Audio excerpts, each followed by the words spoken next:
Ladies and gentlemen, welcome to the 15th edition of Today in the World of Wrestling. Tonight, we are going to be covering the season finale for Season 2 of Lucha Underground, Ultima Lucha Dos, Part 3. And this was a crazy show. We had a total of 5 matches. The only downside is, I will say, 4 of the 5 matches had interference in them. Yeah, all to lead to angles for what we believe will be a very stellar season 3, but more on that a little later. Absolutely. The beautiful thing about Lucha Underground though is even though there was all of the interference made sense and all of the interference made up and was building up towards something else. Exactly. So we started things off with a video that was actually a web exclusive specifically posted on the Squared Circle subreddit earlier today. It was Pentagon Jr. and Vampiro, and they basically ended up, Pentagon went into a cave where he saw all of the different versions and the different aspects of his personality and versions of himself, and he had to destroy them before finally defeating Vampiro in a duel, unmasking Vampiro, who was wearing a Pentagon mask and kind of the Pentagon Jr. makeup and stuff. And now we know Pentagon Jr. is become Pentagon Dark. So freaking cool. I love this. However, back in the temple, we have our first match of the night. Fenix, Aero and Drago taking on Worldwide Underground. Jack Evans, PJ Black, and Johnny Mundo. Such a fun opener. Great energy here from all 6 competitors. Had a lot of fun. I think it's safe to say Taya is a good luck charm, though, because she was not with them, and unfortunately, due to Angelico coming out in his crutches, revealing that he is no longer injured and using said crutches to beat down Johnny Mundo, the team of Fenix, Drago, and Aerostar win and are the new Trios champions. Angelico and Johnny Mundo is a great feud awaiting season 3. Absolutely. So then we get our second match of the night, El Dragon Azteca Jr. taking on Black Lotus. And this match was a lot of fun while it lasted. However, it was cut short by Pentagon Dark. Yeah, Pentagon Dark ain't give no fucks. He ran roughshod over both El Dragon Azteca Jr. and Black Lotus, the latter of whom we may have not have heard the last word about this assault. Right, because we saw he hit Black Lotus with, I don't even remember what he did to her, but I know that he broke her arm, and then he hit Azteca Jr. with a package pile driver and broke his arm. So both of them now have a bum arm and have something to bond over. Yeah, great stuff. So then Pentagon Dark explained his motivations, explained that he is now Pentagon Dark and no longer Pentagon Jr., and still cero miedo, but that he would destroy Matanza Cueto, which was actually the next match. Melissa Santos announces Matanza Cueto. This is the Lucha Underground Championship match, and these guys absolutely destroyed each other. But I will say, Pentagon did more destroying than being destroyed, which is surprising. Yeah, Pentagon Dark is legit, people. I thoroughly enjoyed it, but then things started to go downhill for Pentagon Dark. Well, I think that hubris is really kind of the story of the night tonight, because Pentagon Dark decided that he wanted to put on just a little extra display of violence. He had Vampiro present the barbed wire baseball bat that he used to break Pentagon's back and to really mold him into what he is now. If you remember, Pentagon had his back broken by Matanza, and then he was kind of hanging by that sort of BDSM chain get up, and Vampiro was beating him down with that bat, but Pentagon decides to use the same bat on Matanza. But Dario Cueto has other things in mind. Yeah, Cueto getting involved, shoving Pentagon so that he won't hurt Matanza. And yeah, after that little exchange, Matanza was able to capitalize, hit Wrath of the Gods, which was preceded by him using the barbed wire bat, and Matanza retains the championship. So I've already seen people complaining, oh, one Wrath of the Gods beat Pentagon Dark, but it wasn't one Wrath of the Gods. It was a Wrath of the Gods that followed a barbed wire baseball bat shot to the back.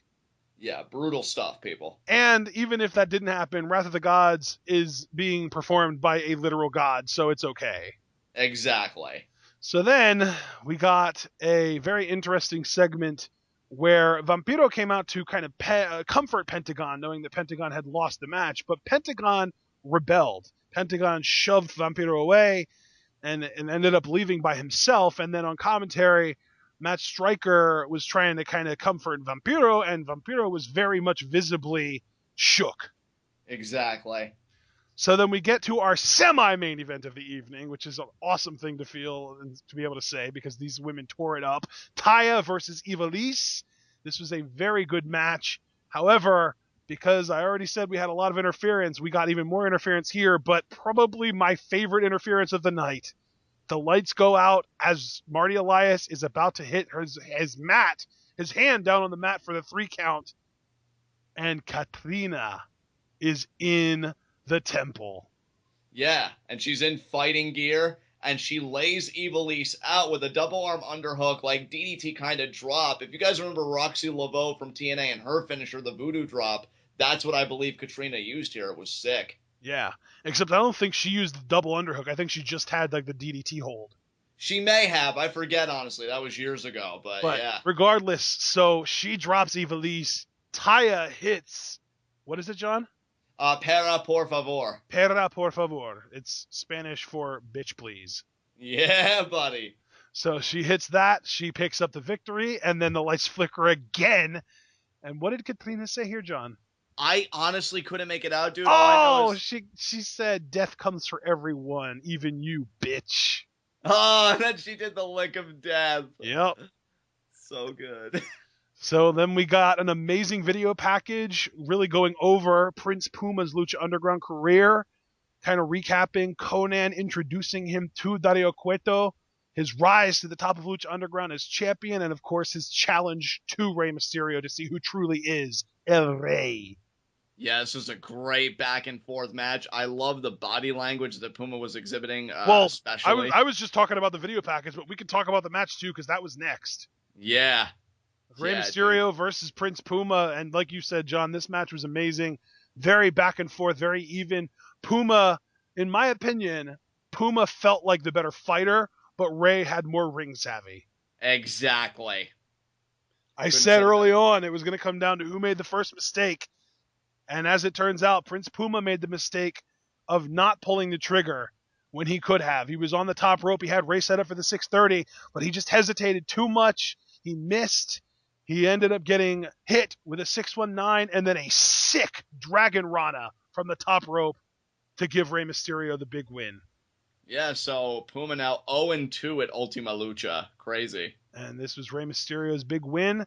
They hugged it out in the ring, and as Puma went to leave, Rey brought him back in and said, I'm going to leave the ring to you because these are your people.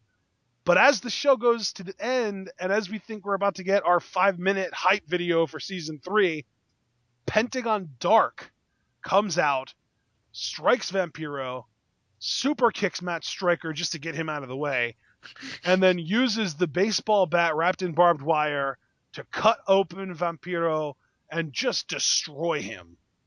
Yeah, I mean, honestly, Matt Striker getting super kicked was probably the funniest part of the whole thing. But yeah, Vampiro got destroyed, people. Yeah, and multiple times Pentagon used his hand to rub the blood off of Vampiro's head and then lick it, which was disgusting. But he did say, basically, that your blood is my sustenance now, because I'm the master and you aren't. This was some crazy dark shit, pun totally intended. And of course, to close the show, we had the amazing scene. Dario Cueto is cuffed. He gets taken into a police van, and there is a massive escort of police vehicles driving him away from the temple. But in the van, we see him raise his head and then deliver an evil smile to the camera before we cut to black.